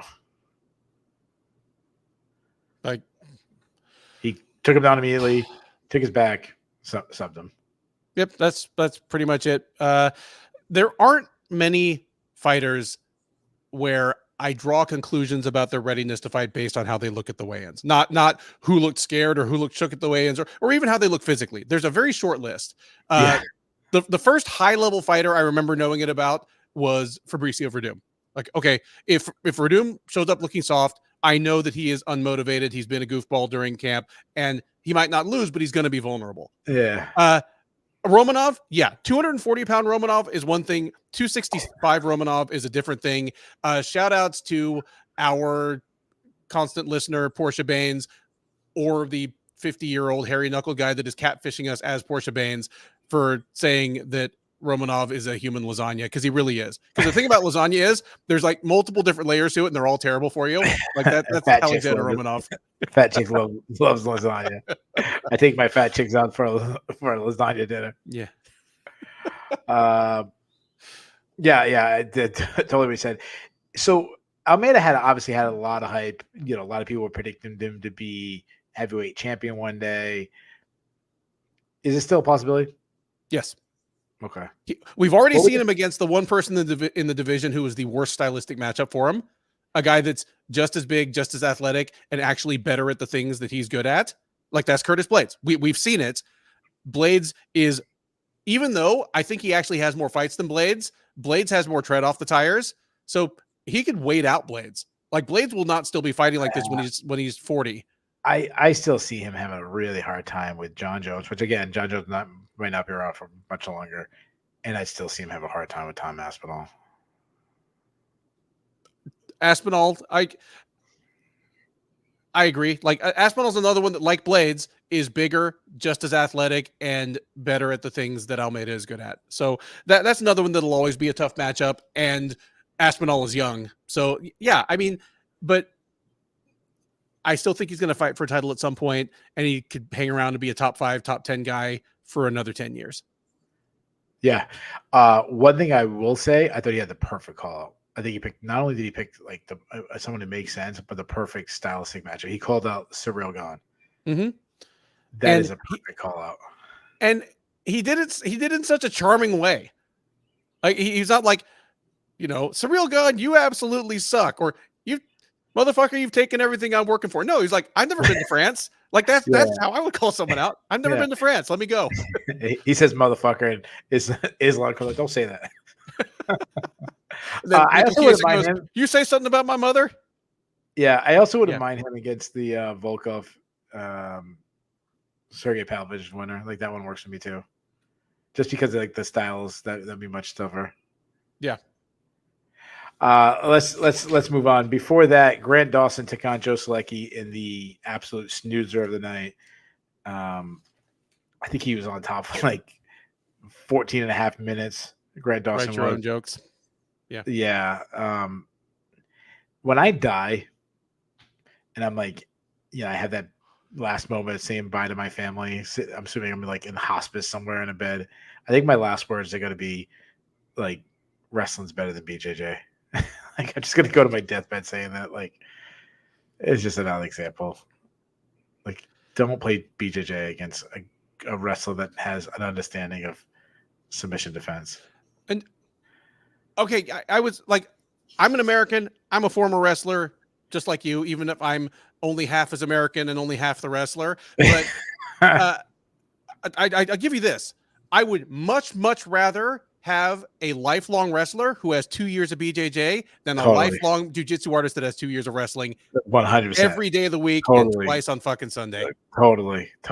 I treat a lifelong wrestler who has 2 years of Brazilian jiu-jitsu is Chris Weidman going and that's right, like medaling at Abu Dhabi. That's right.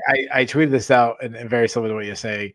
If you have like a 15-year-old son and you want him to like join BJJ and you're like, oh, I want him to like be good at MMA or whatever, you want him to defend himself. I'm going to set him in BJJ and he's going to do BJJ for the next 10 years. Don't do that. Let him wrestle in high school until he gets like 18. He does wrestle in college or something, then join BJJ. Okay. So you'll have 4 less years. But when you're 25, you'll be so much more advanced than you would be if you had BJJ for 10 years. And I mean, let me say one thing here, because in gyms that cater to MMA fighters and MMA prospective fighters, the streams do get crossed more. So what I'd say is this, like, if you're going to put them into BJJ, put them at an academy that also trains or preferably specializes in training people for MMA. Because again, just speaking from my own experience, I take BJJ at Woodlands MMA. The gi classes are exactly what you expect. People show up in the gi. We start from this position, that position. There's a lot of work on grips and stuff that is not necessarily applicable to MMA or to wrestling. But then the no gi classes are 50% wrestling. It's like, here we're starting from the snap down. Here's what you do if he goes here. Here's what you do if he goes there. And there are just a few things thrown in that you wouldn't be allowed to do in wrestling. Like, but yeah, I've been shocked at how much wrestling there is in the no-gi classes. So at least, make sure it is a BJJ school that spends a good amount of time outside of their pajamas. Before that, Jake Matthews took on Phil Rowe, winning a unanimous decision. I thought Matthews showed that he still has some dog in him. Like this, he was able to get into Rowe's face, throw some bombs, make it a little bit of brawl at times.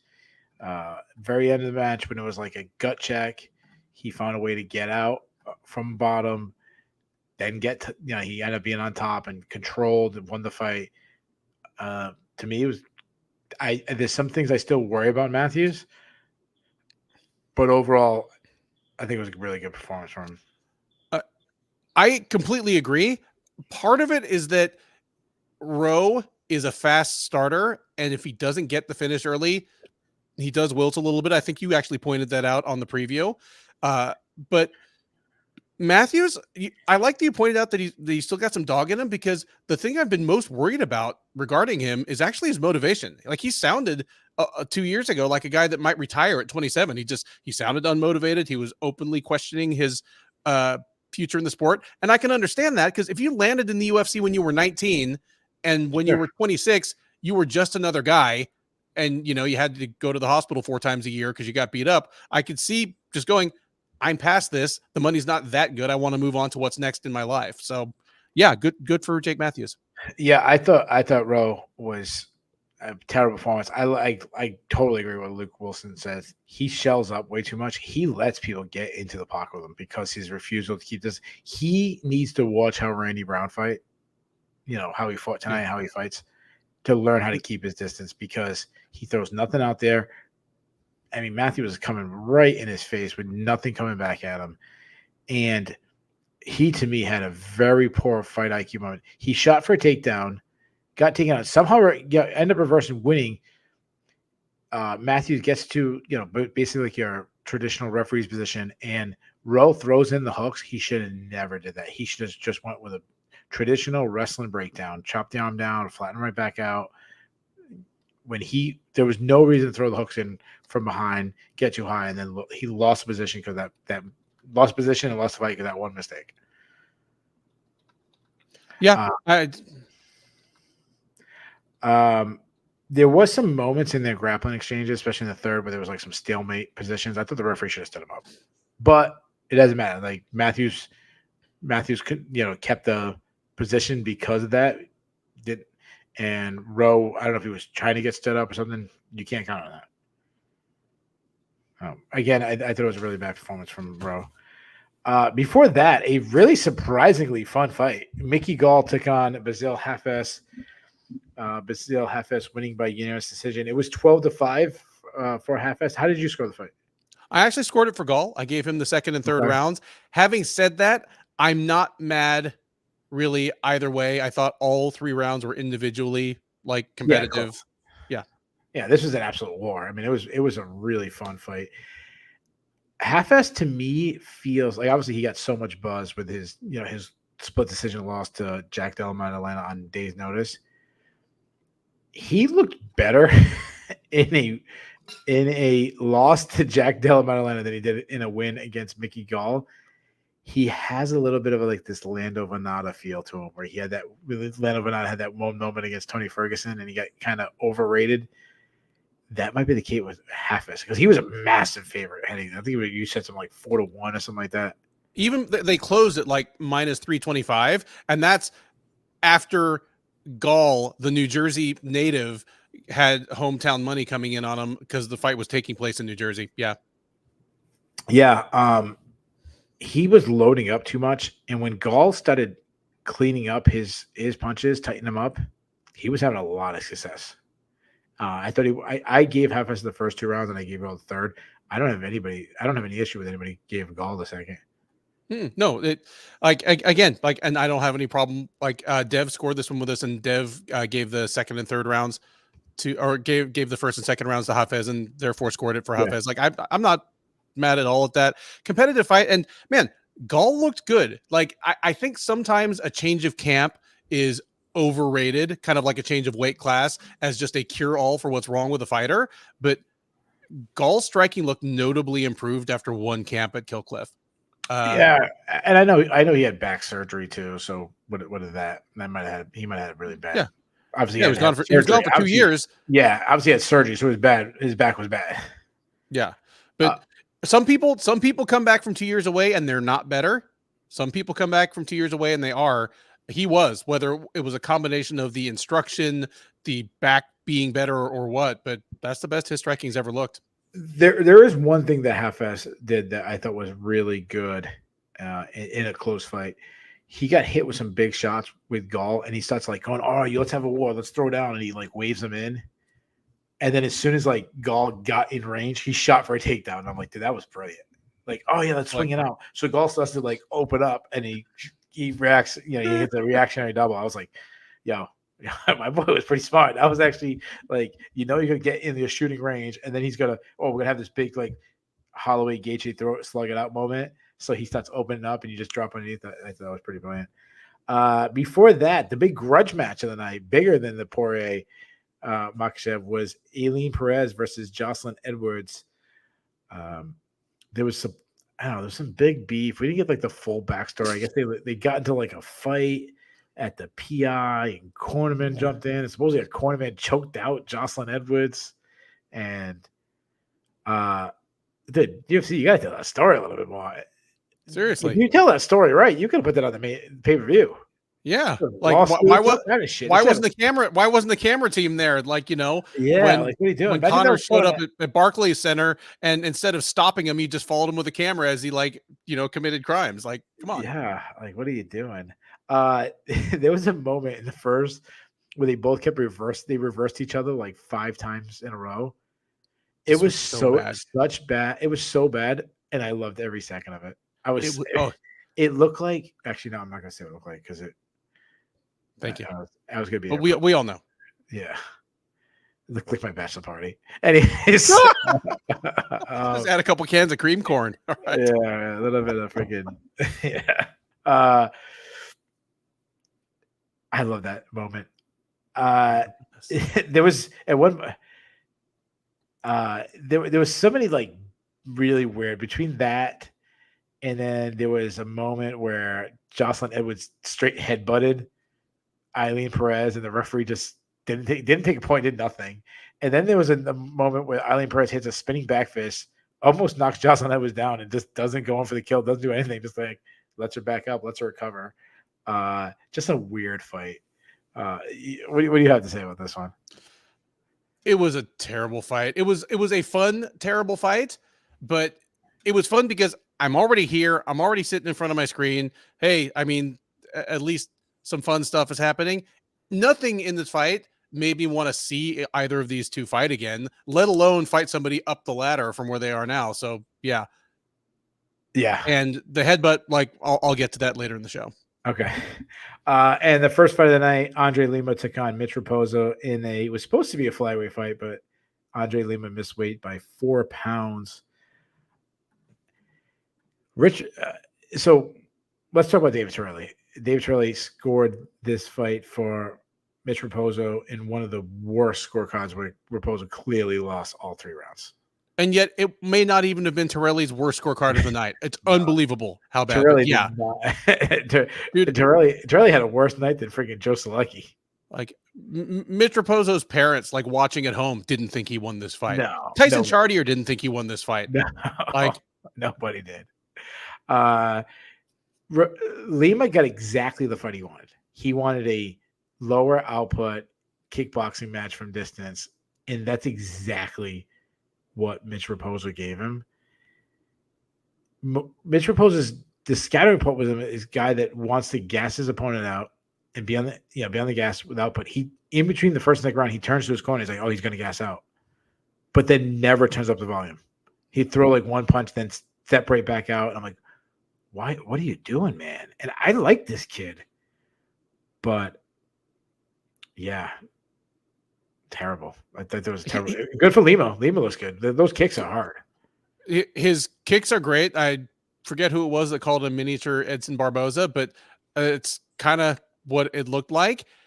All of it is like anything good I have to say about him is tempered by him having blown weight so badly. I mean, keep in mind that him missing weight by 4 pounds over the non-title limit, 5 pounds over the title limit, in terms of proportion, that's like a light heavyweight missing weight by 8 or 9 pounds. Like, it's not cool. Like 3% of their weight or something like that. Yeah. And on top of that, like to dance your way down the ramp after that, dude. Yeah. Show some.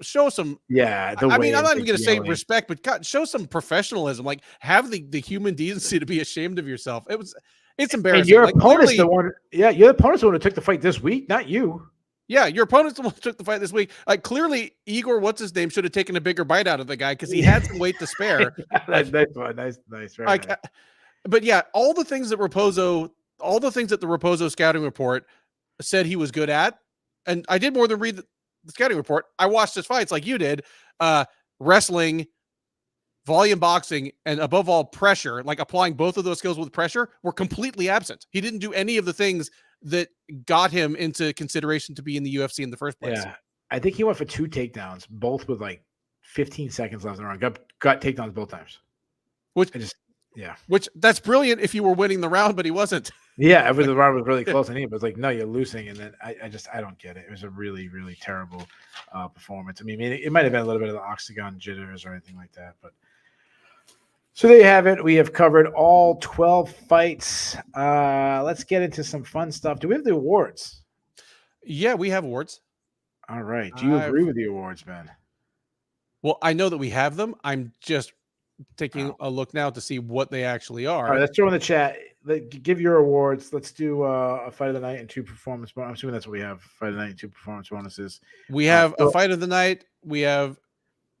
Wait a minute. Okay, we have a fight of the night. Yeah, fight of the night, 2 performances of the night, and one of them I kind of disagree with on principle, but I don't hate it as a pick. Okay, let me see if I can guess what that is. Okay, so to me, the fight of the night, they probably go main event, but I wouldn't. I think Gall Half-Ass should be the fight of the night. That fight was freaking fire. Even though they'll probably go Makhachev Poirier. Holland Almeida. They both got. I think the only ones who got stoppages. Holland and Almeida. Oh no, Makhachev got one late, but yeah, no. Holland Almeida. I give them 2. Even though Almeida, like he did exactly what we expected. It wasn't a lot of great performances. That's what I would do. You want to read some people's and then give us yours? Yeah. Okay. So looks like John Butterfield says fight of the night. I don't know if that's what he's saying it was or what his pick would be. Like if you're listening to this, we assume you know what they are. But John Butterfield says fight of the night, Makhachev versus Poirier. So does Luke Wilson. Marcus Mustard says it should have been Basil and Mickey. Performance of the night, Holland versus Jailton Almeida, or Holland and Jailton. Micholos, Gall versus Hafez, fight of the night. Makhachev, performance of the night. 1 foot out the door, Almeida and Makhachev, performances of the night.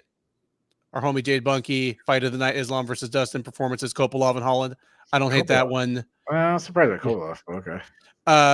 Fight of the night, main. A lot of people going with main event for fight of the night. The pool of choices for the performances of the night, a little bit smaller. Holland's name coming up a lot. Jailton Almeida's name coming up a lot. Anthony Tardif nails it. Knowing the UFC, they are giving both bonuses to Islam. He would be correct. Your fight of the night is the main event, and your performances of the night, Islam Makhachev with his 5th round submission of Dustin Poirier, and the final bonus, Kevin Holland with his submission of Michal Oleksiejczuk in that wild 2.5 minutes. So Almeida doesn't even get punched one time, against a guy that, I think he was probably ranked top 15 or just outside for heavyweight, UFC, not ours. And he gets nothing. I kind of disagreed in principle with giving the champ the performance of the night. If there's any excuse to give it to somebody further down the card, I just think that's better. Like that's life-changing money for, Jailton Almeida, think about golf for a second. The guy's been out for 2 years. Yeah. Because Islam Makhachev, he's already the headliner. He may have got a win bonus. I don't know. He got pay-per-view points. Yeah. Yeah. I don't mind them getting fight of the night because it was a really good fight, and hey, that's more money in Dustin Poirier's pocket. But yeah, performance of the night for winning by submission, when you winning by submission may actually have been in the minus money. Like you were like a minus 600 favorite. Yeah. I have a tough time with that one. Gall and Hafez were just banging it out. They were rocking each other back and forth. Yeah. It is what it is. Let's go to the cut list. Okay. Ben, I'm gonna surprise you. I have nobody. I don't either. My hand is hovering over the button for Alexander Romanov because Paulo Costa and Alexander Romanov have both lost 3 of their last 4, but there's a difference. It's just heavyweight. Heavyweight's tough. Yeah, of course. Costa's way more marketable. He's lost to he was competitive with Strickland and Robert Whittaker. Yeah, you can argue that Costa is still like a top 6 or 7 guy. Like I don't think he is, but he's not losing to chumps. He's at least top 15. Unless we want to cut Eileen Perez and Jocelyn Edwards, but no, if I'm speaking seriously, no. I thought about Jocelyn Edwards. I almost cut her. I had her on, then I crossed her out. She still has she has a 500 record in the UFC. Mm-hmm. But yeah, she's on a very, very short list. Let's get to the Bulls and the Bears. The Bulls and the Bears are a stock market reference. You want to be on the Bulls list. You don't want to be on the Bears list. We do it 3-2-1 hockey style. Can we go positive? Can we do Bulls first? Of course. You mind if I go first? Go for it. It wasn't a great fight, but there was some fun moments. Eileen Perez, she's won 3 in a row. Say what you want about her. I'm going to when we get to Dude Seriously, but please go ahead. Okay. I might stay your glory right now. In the post fight, now I'm not gonna leave it. Okay, I'm gonna leave it. I'm gonna let you. No, dude. If you think that's a bull moment, have at it. Well, it was bold to. I'm gonna let you guys. I know you're throwing out the Dude Seriously, so I'll leave that one alone. My number 2, Kevin Holland. I thought he had a great week. He's such a refreshing guy with what he says. He's the new Donald Cerrone, where it's less about championships and moving up rankings. It's just about being a badass dude who wants to fight people. He's a guy that if somehow the BMF ends up at welterweight or middleweight, I can see him fight for it one day. Yeah. That'd be the closest he'll get to a title. And number 1, people probably hate me because it seemed like people's performances, they weren't too impressive performances. It's not Makhachev. The guy's got 3 title defenses now. That's in a short category for that division. And he came out with 2 bonuses tonight. That's a hell of a night for him. So Islam Makhachev is my bulls. Give me yours. Okay, I agree with all of yours. So rather than stack up 3 more of my own, I will just add in Jailton Almeida. Like, yeah, he was massively favored. Yeah, it was a great style matchup, but it's still heavyweight. You still got to go out and beat the guy in the most chaotic division in MMA. If this is how he bounces back from, his first defeat in a long, long time, that says good things about his future prospects. I would also throw in Nico Price. I mean, I don't love it, because again, like he beat my guy, but you can never trust Nico Price to win a fight. You can never trust him not to make a just horrible, glaring mistake or just hand the fight to his opponent on a platter. But he came in and was one of the few underdogs who cashed. So good on Nico Price.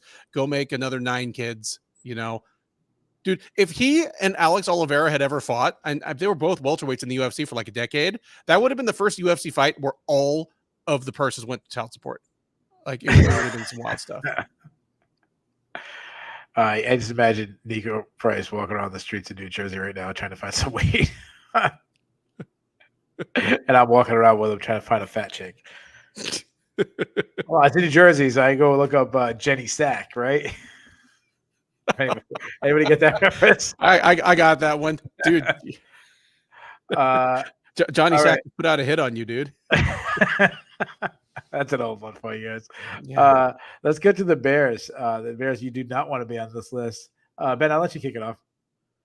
Okay. Seems like we probably ought to say local fighters. The cards in New Jersey. Who was there to represent New Jersey? Mickey Gall was there to represent New Jersey. Yeah. And while I thought he won, the 3 people who counted did not think he won. That's a darn shame. Who was the other New Jersey ones? There were 2 New Jersey fighters on the card. I know they had some like New Yorkers, like they had Randy. Yeah, Brown. Like Randy Brown. He was born in Jamaica, but he's lived in New York forever. Where's Selecki? Where's Selecki from? Is he a New Yorker? He's from somewhere on the East Coast, but I can't remember where. Yeah, at any rate, like like people within any shouting distance of the venue didn't do great. Like Mitch Raposo should have had some, just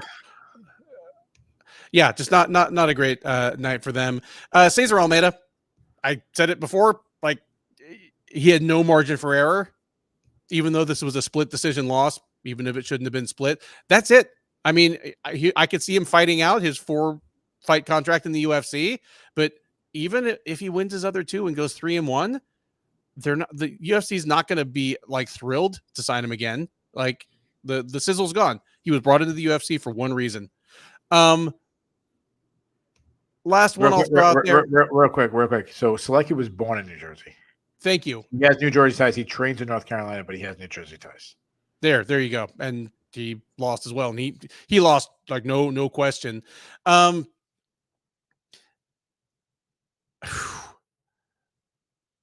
Last one I'll throw out there. I mean,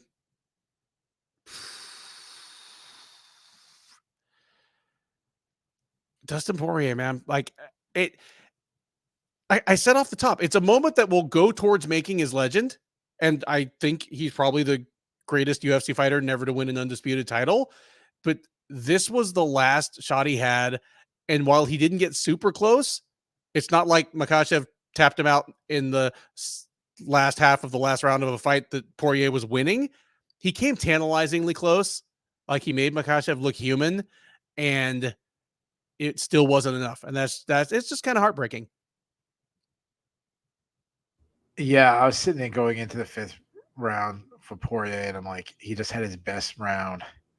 I go, how epic would it be right now in the brink of defeat against pound for pound best guy, last chance if he could get that knockout.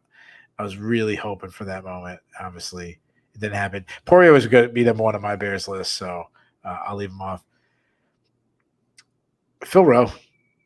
I mean, this is a guy that seemed like he was building some buzz about him, and now he's lost 2 in a row. And today's performance I thought was really bad in a pretty good stylistic matchup. I got to go Paulo Costa. I mean, yeah, he's not losing to bums, but the dude's lost 4 out of his last 5. Only beating the ghost of Luke Rockhold in that, and even that like wasn't didn't knock him out or had some spectacular. So he's really in desperate need for a win. And how about Michelle Olasejak? The guy, he was the guy who was building some buzz. Lost 2 in a row, really bad in both times. Got stopped in the first round, and then he has Did he? We confirm he broke his arm. Was it broken? No, we don't. I'm kind of scanning the news. We don't have any definitive word yet. No. All right, it's probably dislocated, or at least I'm sure his arm's not feeling too good. He's got at least some kind of injury there, so not a good night. Oh, well, he was complaining about the stoppage, but he couldn't move that arm. Yeah. Well, I mean, maybe he still have another arm to club people with, so and 2 legs, so he might have had some. He might have a point there. All right, let's go to. Seems like starting to become people's favorite segment. This is when I get probably hit on Twitter the most. Dude, seriously. I don't know how to explain it. We just. Seriously? Seriously? So Ben, I'll let you kick it off because I know you already said you have a good one. So I've got 2. First one I'll throw out there: referee Gaspar Oliver. When referees do their job properly, they should be basically invisible. I wished Gaspar Oliver were invisible. He made 2 of the worst calls that I can remember in UFC events, especially on a pay-per-view, since the UFC first went to Fight Island and they had a bunch of like CIS and Middle Eastern refs that had never refed high-level MMA before. In the Jocelyn Edwards versus Eileen Perez fight, Edwards threw one of the most blatant headbutts I've ever seen, where she looked at Perez, reared up, and smashed her with her head. Like it was a completely intentional. Yeah, it was. Yeah. It was. I mean, it was weird because she hit her with the side of her head, which, dude, you hit with the front of your head, so it actually hurts them more than. Anyway, I'm not saying she's good at this shit, but yeah. And got Jocelyn Edwards, so gosh, she's still not good at it. But. And Gaspar Oliver just kind of shrugged. Then, we had an eye poke, and he like gives no time out at all. And just rushes the fighters right back into action, like to the point where I think one of the other refs, I assume it was Jason Herzog, collared him between rounds and said, "Yo, dude, you fucked up. You can't do that." Well, probably not. Like, and Jason Herzog, I don't imagine he swears at work, but that was as unprepared as I can remember seeing a ref in on a UFC pay-per-view card in a long time. Like not counting Fight Island stuff, like probably in 15 or 20 years. It was absurd. So yeah, dude, seriously, Gaspar Oliver, you've done this before. Like act like it. And my other dude, seriously, which I'm sorry to grab from you, Eileen Perez is on a 3-fight win streak, but she has to be the most unrealistic woman in the UFC. This is a woman who out-wrestled Ashley Evans Smith and called out Amanda Nunes. And honestly, I think that call out is why Amanda Nunes retired. Not because she's scared of Eileen Perez, but because she was like, okay, I clearly have nothing else to accomplish here. If fighting a woman like that is anywhere in my future, peace. I'm going to go have a family. And now tonight, she calls out Kayla Harrison, a big star, a vastly superior fighter, and a woman who in one fight has already made substantially more noise in the 135-pound division. Whatever planet Eileen Perez is from, like that little town in northern Argentina where she comes from must have amazingly good cocaine. Oh my God. Yeah.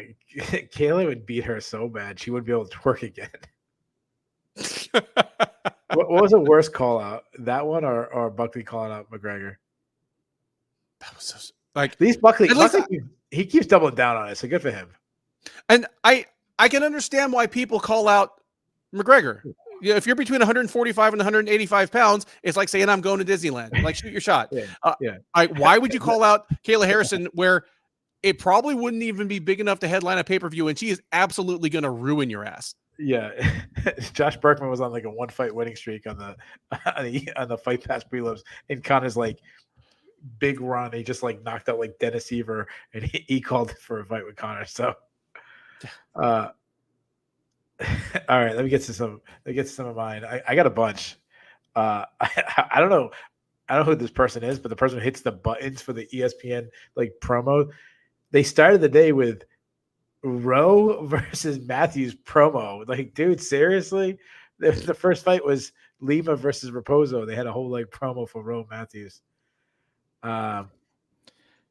Yeah, I thought I had made a serious mistake with the order of the card because I turned it on at like 2 minutes after. I'm like, shit, did I miss like 3 fights? I'm in so much trouble. You're doing the recaps. Yeah. David Terrell's scorecards, like, dude, seriously, like, you almost set up the biggest robbery since Lee Murray. Like, dude, seriously. How about UFC promo team? Is there no security footage in the PI? Like, how come we didn't get to see the whole brawl with Eileen Perez and Edwards and the coaches jumping in and fighting and suing? Like, dude, seriously, come on, that's got to get that has to be released to the public. If you released that, that would have been on the pay-per-view. Like, dude, seriously, that would have been a viral video. Dude, like Dave Torelli committing so many robberies that Moicano is going to try to kill him next week. Oh man. Yeah, the SWAT team. He loves the police and the SWAT team. Eileen Perez in her corner, and then her both saying they have the biggest ovaries in MMA. Like, dude, seriously? That she knows the ovaries aren't the things in the back, right? That just that just does not have the same ring. No, that just sounds like something you should see a doctor about. I've said this about. I feel like people always complain about like Joe Rogan and DC and all this. You know, this guy should be released. The guy I would release in the UFC, I've said it a million times, Bruce Buffer. Like, he has the easiest job in the world, and he does not know how to build suspense when you have a split decision, and he always reads the 30-27, which clearly shows which guy won. He reads that one last instead of first. Like, dude, seriously. Yeah, and one of the fighters instantly goes, oh, like, I know it wasn't me. Yeah. Yeah, I can't remember which fight it was, but it was, yeah. It wasn't Raposo. I don't know which one. It was early in the night. Early in the night, I just like, oh, I clearly lost. Like, dude, seriously. And just the overall, I'm going to go back to David Turley one more time. Like, David Turley, like, his overall judging, dude, seriously, that was the worst judging since the Trump trial. Oh, yeah, I went there. Sorry, guys. All right. What's your grade for the card? C-. Like, I was higher on it going in than you were, but oh, dude, I missed the biggest bear of all. Oh, the UFC's new gloves. They introduced the new gloves. The first new glove design in like 20 years. Yeah. There are 3 eye pokes in the first fight.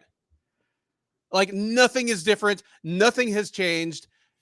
And Islam Makhachev, like, during fight week, complained, these gloves are really stiff. We're going to get a lot of scrapes from punches. He gets scraped right on the eye in the first 40 seconds of the fight. Like, and if you're old school enough that you remember and you love Pride Fighting Championships, real quick, tell me how many eye pokes you can remember in the entire 10-year history of Pride, and then remember that the UFC owns the rights to the design for those gloves. Yeah, which is they could have solved this problem anytime in the last 17 years by saying we're using the Pride gloves. Yeah, just which have like an X of they have an X of elastic in the middle that closes your hand for you unless you open it. Yeah. Even you'd have to open it yourself. Even use the color and everything. Use those bright blue gloves. Yeah, I agree. I'll go like C+. The only reason I'll go C+ is simply because the main event was really good. A lot more. It wasn't as competitive. Like, I don't think it was close, but it was more competitive than I thought. It was dramatic. I was more into the main event than I thought it would be. Like, obviously, I always get into it. Like the promo for Poirier, like his last run promo this week was fantastic. So I'll go C+. Okay. Give me a listener of the night. Oh man. Lots of the usual suspects were there. I liked, JP Taylor, relatively new contributor and ducked out a little early tonight, but some love definitely for JP Taylor. Just a lot of kind of interesting observations, not as much with the one-liners and the comedy, but stuff that made me think, a few things that I responded to. So JP Taylor is my listener of the night. Yeah. Shout out to all the people. You guys are killing me with the fat girl jokes. I'm gonna give a special one to he unfortunately he's not in the chat tonight. He wasn't a guy that was in the chat a lot, but he occasionally would come into the chat. His name is Jeff Razy. He would always so I've known Jeff for 20 years. I remember him come when we used to do the fight nights on a Wednesday. Like Diego Sanchez would fight, I don't know, Kenny Florian on like a Wednesday night or something. Yeah. I remember him coming over to my house when it was on Spike TV, and we'd watch, and we'd always get the same wings and have some beers and watch the fights. He watches the preview and stuff, and not all the time, but occasionally he would make a comment. But his comments are always like, he'd pretend like he didn't know me, and he'd be like, "Oh, Keith's the best. I love that guy. The UFC should hire him. He's got the best mind in MMA." He'd always support me. He unfortunately died a couple weeks ago. He had a lot of health issues. So I love the guy. I'm not gonna get emotional like I did a couple weeks ago for another friend, but just always a guy that always supported me in MMA. So I hope his wife gets to see this, know that I'm praying for her and all their kids. He was a great dude, and obviously we had a great friendship that was around MMA, and the biggest thing he supported me. So I love that guy. So he's my listener of the night. All right, man. I am sorry for your loss, and best wishes to his family. Thanks, man. His wife's an absolute, like, one of the like salty earth kind of people. So, anyways, sorry to leave it on a sad note, but anyways, yeah, he's a good friend of mine. So, anyways, thank you so much. We'll be back. We will have UFC Louisville, Kentucky. Tell me something good about Louisville, because I know you've been there, Ben, because you've been everywhere. Well, it is the mecca of judo, is what I know. The Kentucky Judo Federation dominating. Kentucky, Louisville, Kentucky is a beautiful town, incredible food. If you like bourbon whiskey, Kentucky's where it's at. Never been there. Never been to Kentucky, but one day I will. Anyway, so we'll be previewing. That'll be out early Monday morning. We'll be back here to recap it. Thank you so much, guys, and check you out next time.